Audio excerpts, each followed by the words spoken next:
Hey, everybody. Welcome to another session at the Gay Street Studios. I guess all of us survived the midterm. Uh, the post-curve midterm grades look really good. It's good grade distribution. Um, and I've spoken to you all individually about suggestions about how to shape the final. I'll adjust based on your suggestions. Um, and I'm compiling those now. So good work. That was a tough final. Lots of time pressure.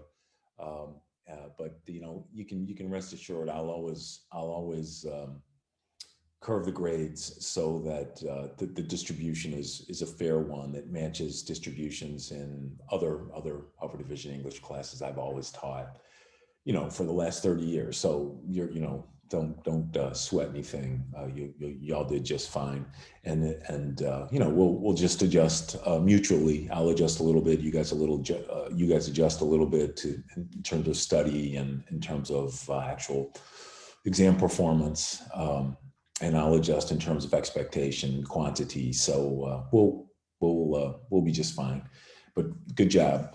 Also, a number of you wrote very nice notes thanking me for the curve.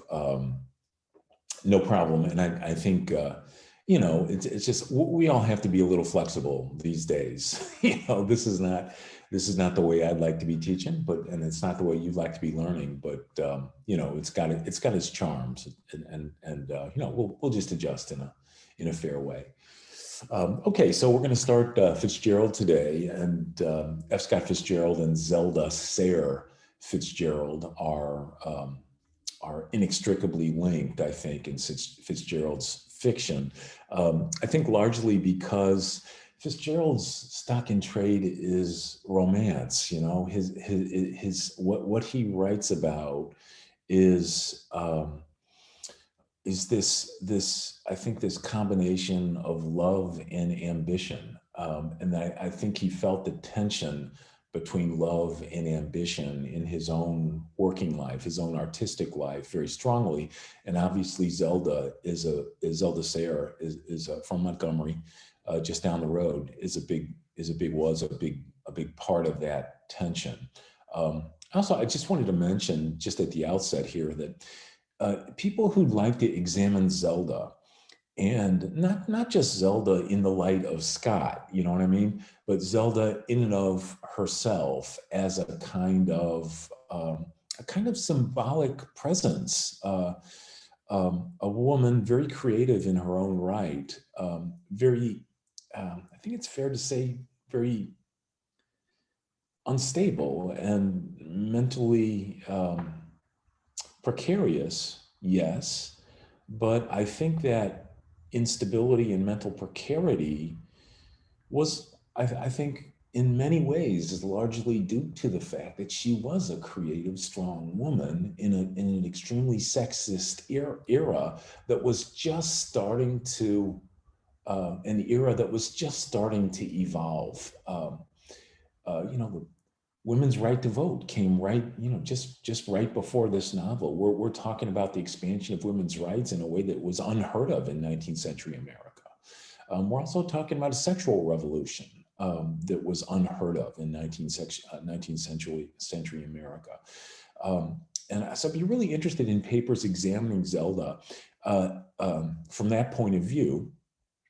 Uh, in other words, papers written by young women, young men as well, if you like, but young papers written by young women examining a figure from 100, literally like almost exactly 100 years ago, examining her through the eyes of a young woman experiencing American womanhood in a very different way, or maybe in a way with some disturbing similarities. So I really like those of you young women in particular, but young men as well in the class who'd like to explore that. Really, that'd be very interesting to read. And I've included. You'll see you may have already seen the terms, names, places, and how to spell them. On that list, I included several biographies, three of which are about Zelda that I think you'd enjoy.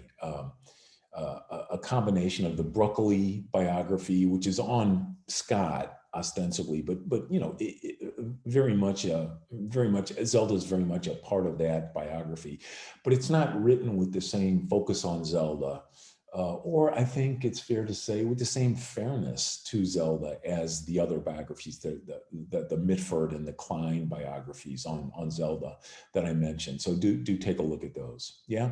So today we're going to talk about the biography, just the biography of Fitzgerald, and Zelda's a big part of that. And I think I've mentioned before, some writers will spend some biographical time on, other writers we won't. Scott's is one that we will, because there's I feel, a very direct and engaging, fascinating tension between Scott's artistic life and Scott's life as a romantic partner, and his life as a ambitious young man growing into an ambitious middle-aged man, whose relationship with his partner was very problematic, let's put it that way, who, along with his partner, had pretty serious substance abuse problems that are linked to what they found in each other and what they didn't find, what they failed to find in each other, in ways in which I feel they felt that they succeeded artistically, and ways in which they felt that they failed to succeed artistically because of their own flaws and because of the flaws that they perceived in their partners. So very interesting. Fitzgerald lived from 1896 to 1940. So he's 3 years younger, roughly, than Hemingway. I'm sorry, 3 years older than Hemingway, roughly. Pardon me, allergies still happen. 1896 to 1940, his days. So he's dead at the age of 44. He's 44 years old when he dies. Zelda, born in 1900, so she's just about the same age as Hemingway, a little bit, tiny bit younger. And she lives till 1948, so she's dead at 48. Dead at 44, dead at 48. Scott, severe alcoholism. Zelda, alcoholism as well as chemical dependencies, I think to some degree inflicted upon her as therapy, sort of ill-managed therapy in the mental institutions where she was really from 1930 on. I mean, really the last, the last 18 years of her life, she was in and out, but mostly in mental institutions. Okay, well, there are 5 quotes that I wanted to give you that add dimension to the tragic nature of our story, The Great Gatsby, but also to Fitzgerald's own life. In Fitzgerald's first novel, This Side of Paradise, there's a character named Amory Blaine, and Amory Blaine says, or the writer says of Amory, the narrator says of the character Amory Blaine, it was always the becoming he dreamed of, never the being. It was always the becoming he dreamed of, never the being. It's the quintessentially Keatsian romantic. I mean, it's Keats's Grecian urn, the young man reaching for the young woman on the side of the urn, locked in that moment of desire, yes, but a desire that's crucially unconsummated. So it's in that moment of unfulfilled desire that the romantic imagination is established by Keats and totally embraced by Fitzgerald, right? The not having is, I think, perversely, but is part of that romantic imagination. That is the idea that consummation, the having, the getting, the consummating somehow compromises the moment of that pure, pristine desire, uncompromised by consummation, because it's no longer romantic if it's consummated. You see? It's in that moment of unfulfilled desire on the side of the Grecian urn that classically establishes the romantic imagination. And that, guys, that is where Keats, I'm sorry, that is where Keats, that's true, where Keats lives, but also that's where Fitzgerald lives, right? It really is an extension of that Keatsian imagination. Now, I've invoked Whitman several times here in the course of our time together. This is why I love Whitman. Whitman's exactly the opposite. It's the having, the consummating, the touching, the actual, psychological and physical and sexual togetherness that is most beautiful about our human experience in love, right? So in a certain way, it's Whitman. We can think of as romantic in some ways, but in a way, in certain crucial ways, not. He's about consummating, um, the pleasure of having, of being together, of loving physically and sexually. Um, okay, let me give you another quote. And this is from Fitzgerald's own letter. So this is Fitzgerald. Zelda's the only God I have now. Zelda's the only God I have now. I'm sorry, I screwed up the quote. Leave it to me. Zelda's the only God I have left now. Zelda's the only God I have left now, from his letters. So there's a kind of failure of conventional modes of spiritual fulfillment,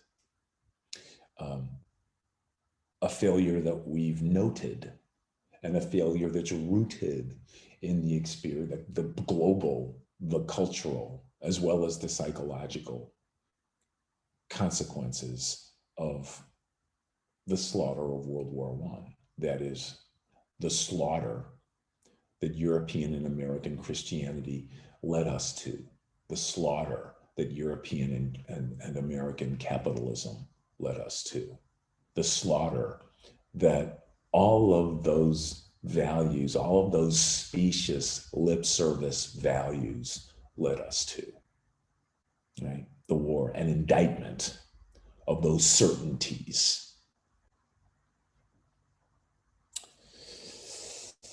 Another quote. This is from Fitzgerald's notebooks. Show me a hero and I will write you a tragedy. Show me a hero and I'll write you a tragedy. That is, just expanding on these ideas, that is what is best in us when it encounters the world will end up causing us loss and suffering that we would not have encountered had that thing which is best in us not been there. It is what is best in us that when it encounters the world that awaits us, brings us loss, brings us suffering, brings us uncertainty, brings us the enigmas that we can't solve, that we find ourselves adrift in as human beings, brings us the tensions that we can't resolve.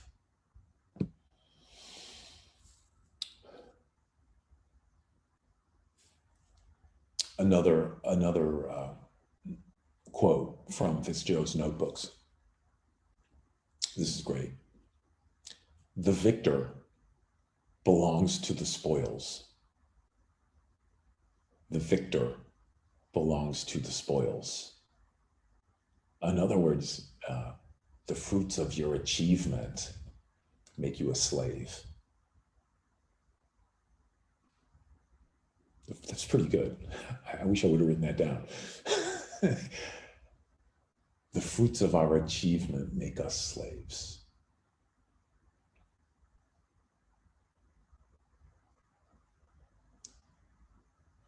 the fruits of the battles we win, the battles in love, the battles in money, the battles in professional achievement,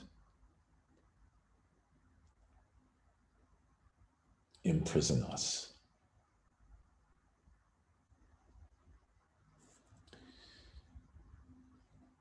And then last, this is from 1922, Fitzgerald's own letters. Work was dignity, the only dignity. Work was dignity, the only dignity. In other words, 1922, we'll go over the dates, but 1922, Fitzgerald found well, you'll say, I don't want to spoil the story, but 1922, the pen was the only place Fitzgerald could find what was best in him. And that's something that some of us relate to, I think, particularly those of you who are writers, understand that idea. Okay. So just going through some important dates that lead up to the publication of Gatsby. Well, we're going to focus on Fitzgerald's world before Gatsby, but then I'll see if we have time at the end. I'll fill in some dates afterward. But we have to, we can't do his whole life in microcosm.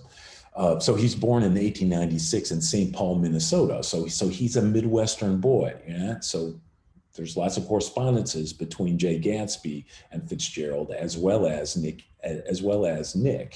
and Nick Carraway and Fitzgerald, right? So I think you can see as the book unfolds itself. I hope many of you are reading this for not for the first time, for the second, for the third time.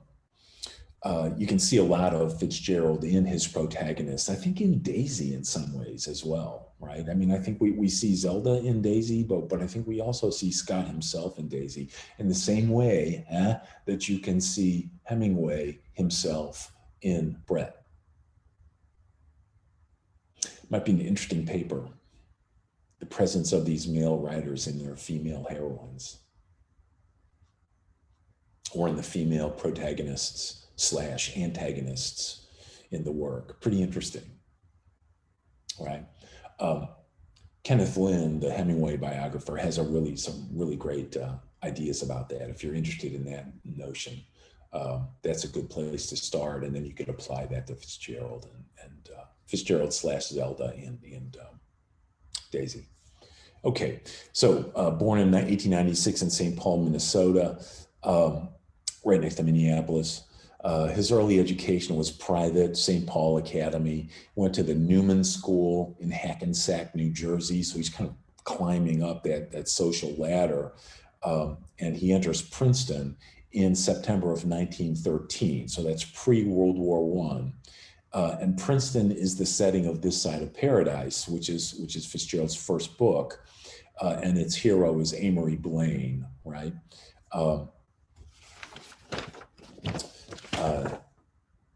In 1915, at Princeton, he gets his first publication, and it's a one-act play. It's called Shadow Laurels, and it's about a man who goes to Paris to find out something about his dead father, who's a drunken failure.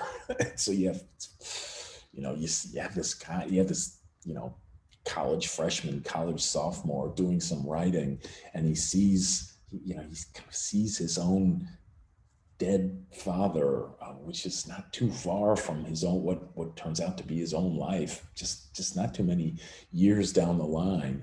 And he discovers that his father was loved by his friends because he gave expression to their lives. And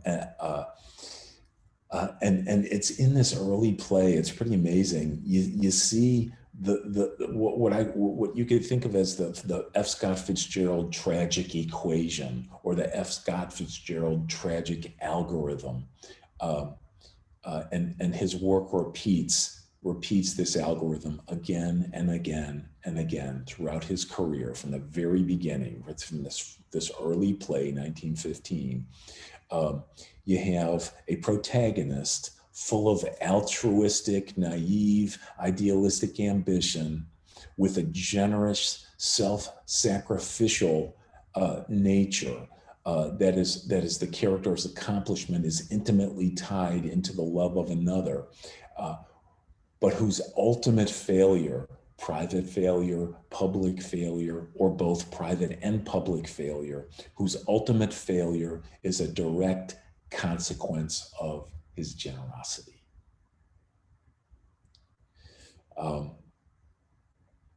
So this plays an astonishing anticipation of his own perception of his own life and of his own art. But that paradigm, that Fitzgerald algorithm, that Fitzgerald equation, you're going to see repeated again and again and again. An altruistic, a mensch, a good person, a person full of generosity and self-sacrifice, who ends up failing, but failing because of his generosity, right? And we're going to talk later in subsequent talks and subsequent lectures about the roots of that paradigm. But you may recognize it, and even as I describe it, it may ring a few bells, right?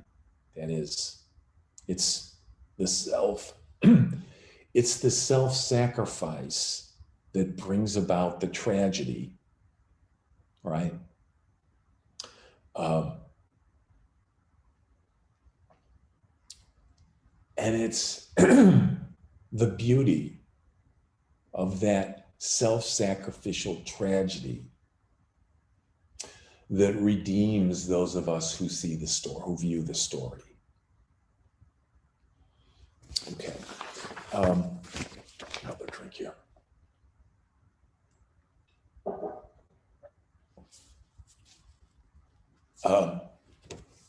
Okay, well, he enters Princeton in 1913, meets Edmund Wilson. Edmund Wilson turns out to be a very important figure in his own life, but he's a very important literary figure for the 20s and the 30s and later, but 20s, 30s, 40s, hugely important literary figure, particularly in the, say, the first half of the 20th century, Edmund Wilson, who graduates in 1916 from Princeton. And Fitzgerald writes for various Princeton publications, and he leaves Princeton before he graduates in 1917, right? Bing, bing, bing. So you can see the outline of Gatsby beginning to emerge here in Fitzgerald's own biographical story, right? So he leaves Princeton for the Army in 1917, and he's commissioned as an infantry second lieutenant. And first he's at Fort Leavenworth in Kansas, and then he's at Camp Taylor in Louisville, Kentucky. Bing, bing, bing. So that's Daisy's hometown, right, in the novel. And then he goes to Camp Gordon in Georgia, and then Camp Sheridan in Alabama, which many of you know, still there, in Montgomery, in not just Alabama, but in Montgomery, right down the street, right down the road.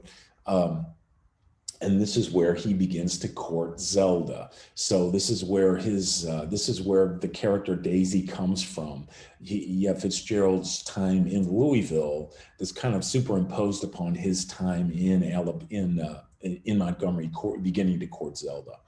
So Zelda's born in 1900 on South Street in Montgomery. Her dad is a judge who presides in the court in Tuskegee, Alabama, right across Highway 85. He's a prominent judge in Montgomery. She graduates Sidney Lanier High School, which is still there, in May of 1918. And there's a great story about the pilots who were at Camp Sheridan, flying and waving their wings over the Sayre House so often that they had to be lectured by their commanding officer not to fly over Zelda's house anymore, not to show off in the air, above South Street in Montgomery. She was quite a figure, a judge's daughter, a debutante, and somebody that knew a lot of the soldiers. F. Scott Fitzgerald and Zelda meet at a country club dance in July of 1918. Fitzgerald is 22 years old when they meet, and Zelda is 18-year-old, and they are engaged very soon after. Scott is still in the army when they get engaged. There are also, references in Zelda's biography to Auburn University, and she came up here as a young woman fairly frequently from Montgomery to go to fraternity dances. Um, okay, well, Fitzgerald writes a manuscript called The Romantic Egotist, The Romantic Egotist, and he sends it to Scribner's, the publishing house, in August of 1918. Um, and it's declined by Scribner's, which throws him into a bit of a spiral. He hasn't met a lot of a lot of rejection. Very privileged young man, and he's discharged from the army, and he moves to New York, and he works for an advertising agency, um, and he sends telegrams, very romantic telegrams, the telegrams of one young person to another young person. Uh, in this period, 1919. Uh, but he's just not accomplishing much. And by June in 1919, Zelda breaks off the engagement because I think a young woman in the South in 1919, she's looking for accomplishment, and he evidently is not coming through, and she's got many suitors.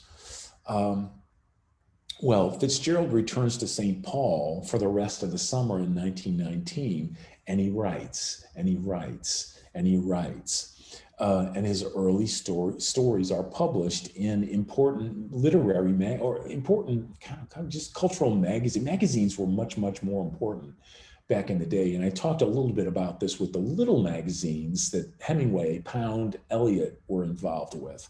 Um, we're here though, we're talking about major American magazines that were on every family's coffee table in the 20s. The Smart Set, the Saturday Evening Post, Metropolitan, very important nationally significant magazines that published literature. Um, and kind of they're sort of equivalent to the Atlantic now. The Atlantic was one of these, by the way. The Atlantic Monthly, it was one of these, and the New Yorker is very similar to the New Yorker, kind of similar to what the New Yorker and the Atlantic is today, or are today. So and he gets published. So he starts at the age of 23. At the age of 24, he's beginning to make a name for himself. Well, lo and behold, he sends the manuscript the manuscript of This Side of Paradise, his first novel, to Scribner's, to the very famous editor Maxwell Perkins, a hugely, probably the most important single editorial figure in the 20th century, certainly the most important in the modernist era, Maxwell Perkins. And he accepts it. Scott is 24. It's published in March of 1920, and right after that book is published, Scott and Zelda resume their engagement. So it's very clear, and I'm not blaming Zelda for this, I'm not blaming Scott for this, but it's very clear that culturally speaking, this early success is an important part of their romantic union.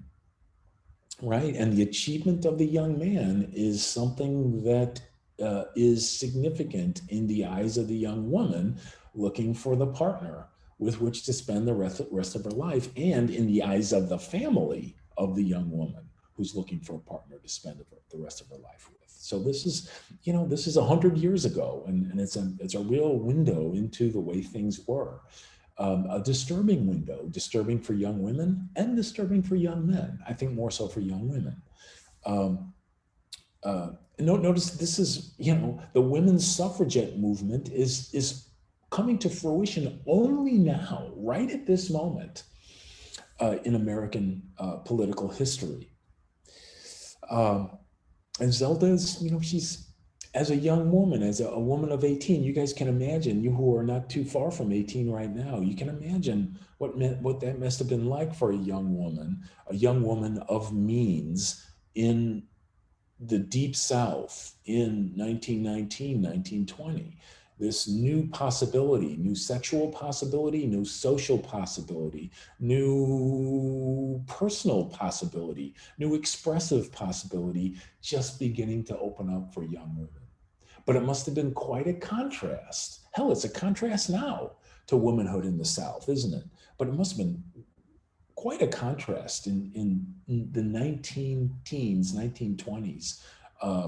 What a young woman saw of her own life in the Deep South in Montgomery, Alabama in 1920, and what a young woman was beginning to see as possible for young women in other parts of the country nationally.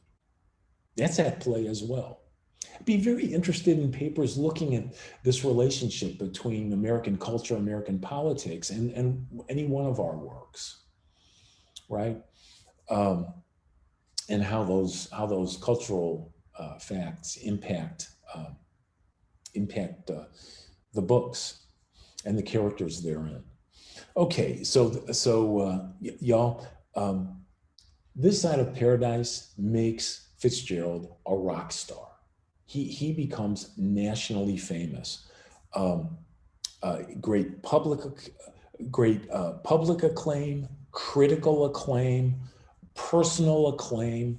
He is lionized, and he is feted, F-E-T-E-D. He's feted, and Scott and Zelda marry in the wake of this achievement on April 3rd, 1920. So they get married literally a month after the book is published. And guys, I think it's unavoidable. They get married because of the success of the book. So Scott's artistic success, his achievement, his ambition, right, is, it's linked to the social machinery that placed young women and young men of means together, without which those relationships would not have happened. It's fascinating. Thank goodness that link between money and romance no longer exists in our partnerships, in our relationships. Okay, so Scott's first collection of short stories comes out in September of 1920, same year they're married. Just a few months later, it's called Flappers and Philosophers, a wonderful collection of short stories. And then The Beautiful and the Damned. His second novel is serialized in Metropolitan magazine, a very, very high-profile magazine, between September in 1921 and March of 1922. So the entire year, Metropolitan serializes chapter by chapter Fitzgerald's latest novel. He's on top of the world. He's a wealthy man. He's arguably the most well-known writer in America, right? And think of think of Joyce and Pound and Eliot and then a little bit later Hemingway. Basically Stein struggling to eke out livings over in war-torn Paris at the same time. Okay, and their daughter, Scotty, Frances Scott Fitzgerald, F. Scott Fitzgerald, Scotty, born on October 26, 1921. Okay, so Scotty is born kind of just as the serialization of The Beautiful and the Damned begins in Metropolitan. So it's just this very positive momentum, but it's all, I don't think it's an exaggeration to say, it's all a function of Scott's success as an artist, I'm going to say commercial artist. I don't mean to imply that his work is commercialized, but he's commercially very, very successful. His writing, people dig. They see themselves in it. They see their time and place in it. Okay. Tales of the Jazz Age, which is the second collection of short stories, comes out in September of 1922, and Fitzgerald is 26 years old. Look at what he's accomplished already. And they moved to Great Neck. Scott, Zelda, and Scotty moved to Great Neck, New York, which is a very, very, very nice, back then exclusive, and now very, very nice. I guess you'd call it a suburb, but more sort of a suburb, exurb of New York. Very, very nice section of New York. And they decide to leave New York for France. And that takes us into the France era, where and I'll talk about this a little. You have this kind of this alternation between life in Paris and life on the French Riviera, right?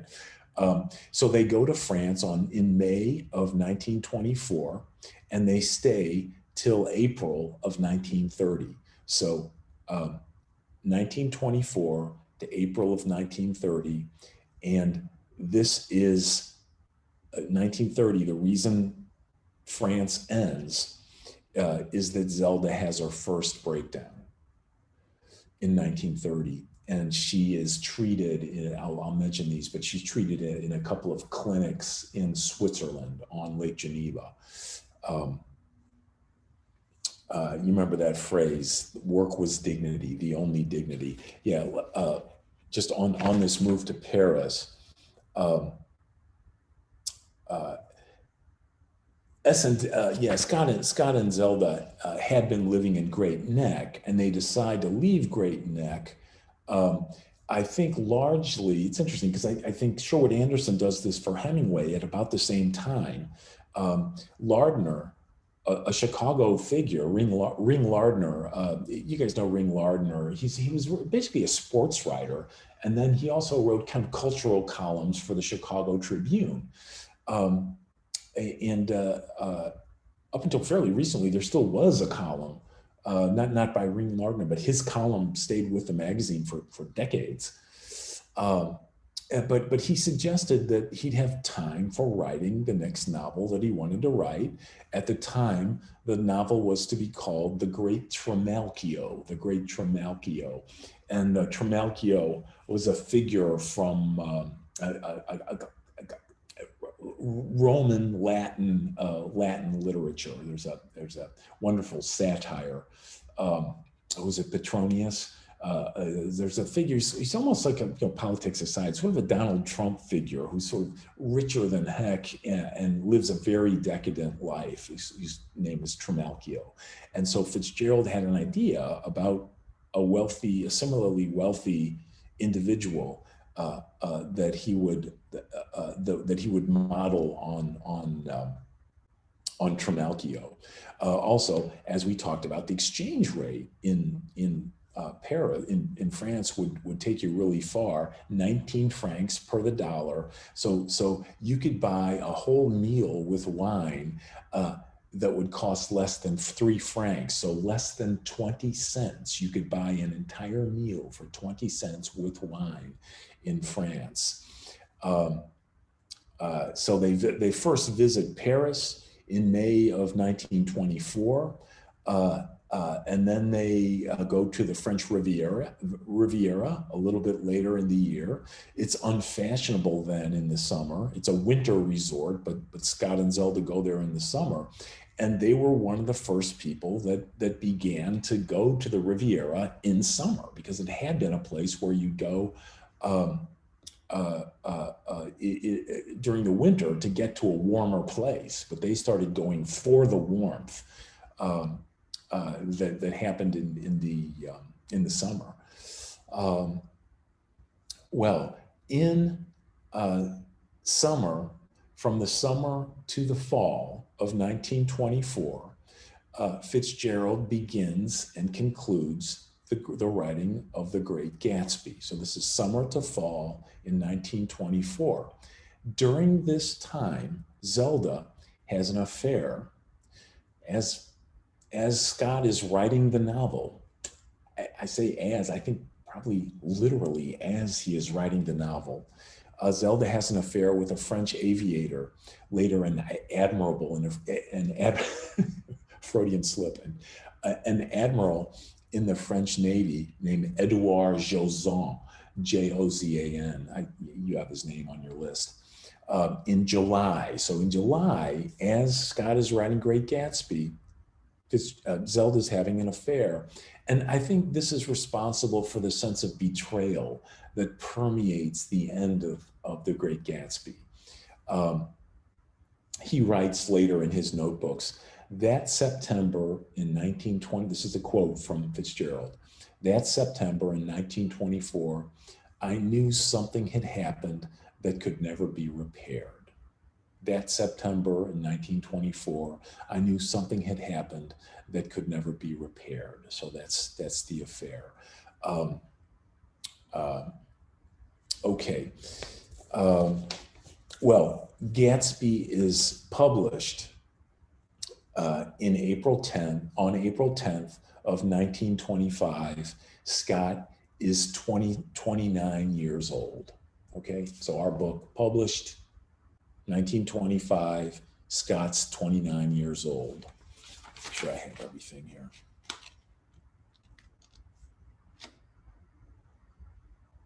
Yeah. Okay, so let's add it up. Check time here. Okay, so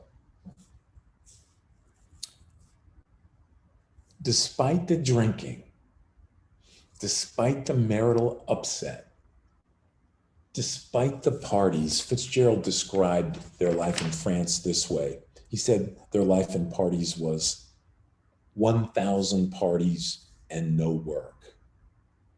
That's a quote, 1,000 parties and no work. Now, for a guy that wrote work was dignity, the only dignity, to be in a place, in an environment where all that's happening is 1,000 parties and no work, not a very propitious combination for such an artist. Okay, so let's add it up. Despite the drinking, despite the marital upset, despite the constant partying, listen to Scott's first 6 years as a professional writer.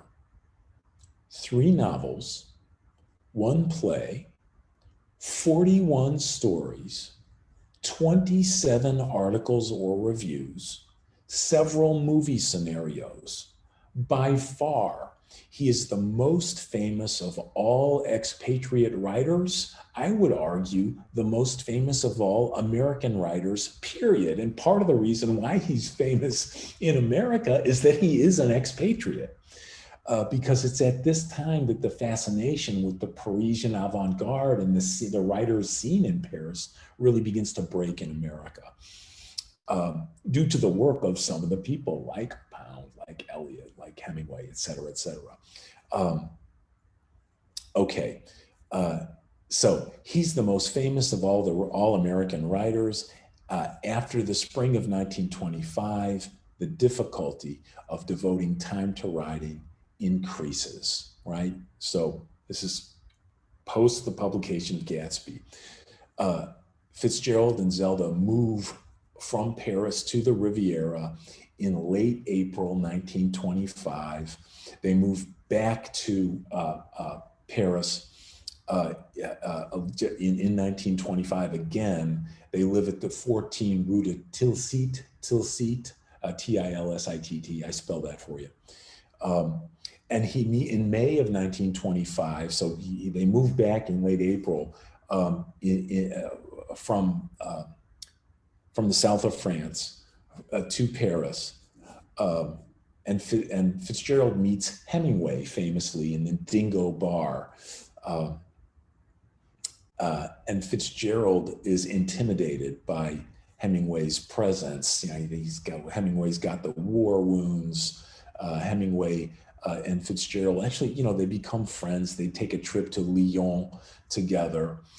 And Fitzgerald, who's a much more well-known writer than Hemingway, he promotes Fitzgerald as an act of friendship and respect, promotes Hemingway to Perkins, for Scribners. So he says, Max, you need to have this guy in your stable at Scribners. He's a brilliant guy and a brilliant writer. All right, I'm paraphrasing. Hemingway, the problem is Hemingway is under contract to Boney Live Right. So he's already signed a contract, and he's got one more book under contract. But he's thinking of and writing The Sun Also Rises. You can see how the dates match up, right? But he wants to publish The Sun Also Rises with a more prestigious press than Boney Live Right. So he writes a parody of Boney Live Right's most famous writer and his early mentor, Sherwood Anderson. And it's essentially a piece that mocks Sherwood Anderson's writing style, and it hurts Anderson very. The name of the novel is Torrents of Spring, and Boney and Live Right do not accept the novel, and their failure to accept the novel Torrents of Spring, because it's a parody of their own most well-known writer, Sherwood Anderson. They drop Hemingway's contract, and that frees Hemingway up to publish The Sun Also Rises with Maxwell Perkins and Scribners. Very shady, very underhanded, very disrespectful to Anderson, very hurtful to Anderson. And to get a sense for the personal ambition of Hemingway, yes, but of these people generally, right? There's a certain, I don't want to overemphasize this, but there's a certain cutthroat quality here. These are young men, I'm going to say men, that are willing themselves to achieve and willing the world around them to facilitate that achievement. There's vanity in it, there's narcissism in it, and they will step on people who are in their way, and they will make the women that they are with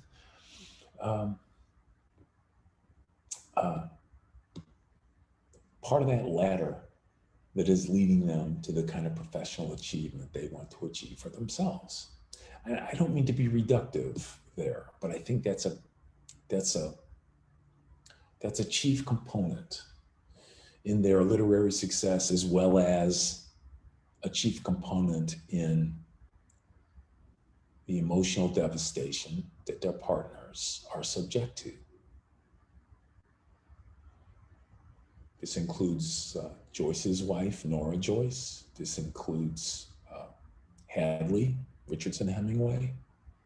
This includes Zelda. It includes Eliot's wife. Gee, I wonder why they're all ending up in Lausanne or in Montreux on Lake Geneva in psychiatric clinics. Wonder why that happened. Okay. Well, so there's a friendship develops between Hemingway and Fitzgerald. Zelda and Fitzgerald leave Paris for a month, go back to Paris a little bit later. Hemingway introduces Fitzgerald to Stein. And Stein writes later in the autobiography of Alice B. Toklas, Stein writes later, she calls Fitzgerald the only one of the younger writers who wrote naturally in sentences. She's right. Fitzgerald is a superb writer. And there's something, I love his writing in that there's something sort of artistically unself-conscious about it. He's not self-consciously trying to be a quote unquote modernist, He's not looking at Picasso's saying, yeah, I want to write like that. I'm not making fun of that at all, because I love the work that's a result of that, as you guys know. But that's not, he's writing beautifully. That's how he wants to write. beautifully. I mean, he's a Keatsian. Um, he's a romantic, and the writing is superbly opulent in that way, and superbly measured, I think, as well. I think he's, as a writer, sort of a writer qua writer, Fitzgerald qua writer, he's as good a writer as America has ever produced, just as a pure writer. Um, Wonderful, wonderful stuff. Okay, and he meets Sylvia Beach via Shakespeare and Company. He meets Robert McCalman through Hemingway, and he remains in a way though a tourist there. He's never, Proust is his favorite French author. Mine too. Proust is his favorite French author, not Baudelaire, not Flaubert, but Proust, the most romantic of the romantics, à la recherche du temps perdu, which is exactly what The Great Gatsby is in a certain way, which we'll talk about. It's a remembrance of things past. It's an examination, of how things past impact things present, right? Which it's what Proust writes about. It's what Fitzgerald constantly writes about. He's a habitué of Bricktops, an American singer and performer in Bricktop at a place called Bricktops in Montmartre, an expatriate hangout where Fitzgerald hung out as well. And he dines at Joyce's favorite restaurant, the Trianon, very famous restaurant, Trianon, the Trianon. Just to dine where his hero James Joyce hung out, and in fact he meets Joyce at a dinner for him, and he does a little sketch of the dinner called the Festival of St. James, a sketch of him kneeling before his hero James Joyce. Okay. And his third collection of short stories, All the Sad Young Men, is published in 1926. Okay, well, I just want to just a couple of more quotes I want to read for you. In the notebook, Lionel Trilling, in his famous work of literary criticism called The Liberal Imagination, he talks about Fitzgerald as, this is Lionel Trilling, quote, perhaps the last notable writer to affirm the romantic fantasy descended from the Renaissance of personal ambition or heroism, of life committed to or thrown away for some ideal of self. That's Lionel Trilling. Okay, good. Let's see where we are. Okay, yeah. I think there's plenty more biography for Fitzgerald and for Zelda, and that's there for you to discover on your own as you explore Fitzgerald. So I won't go on and on, but that's a pretty good introduction to the world that Fitzgerald and Zelda are living in up into the publication and a little bit after the publication of The Great Gatsby. Okay.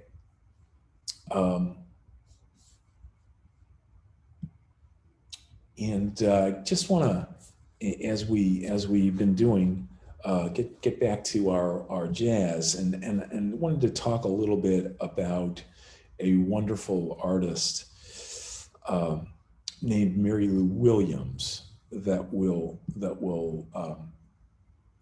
talk about very quickly here. This is a picture of Williams when in 1958. So she's what this is. She's 38 years old in this photograph, but we're going to listen to a song that was recorded, her song "Nightlife," which was recorded in 1930, let's hear it now.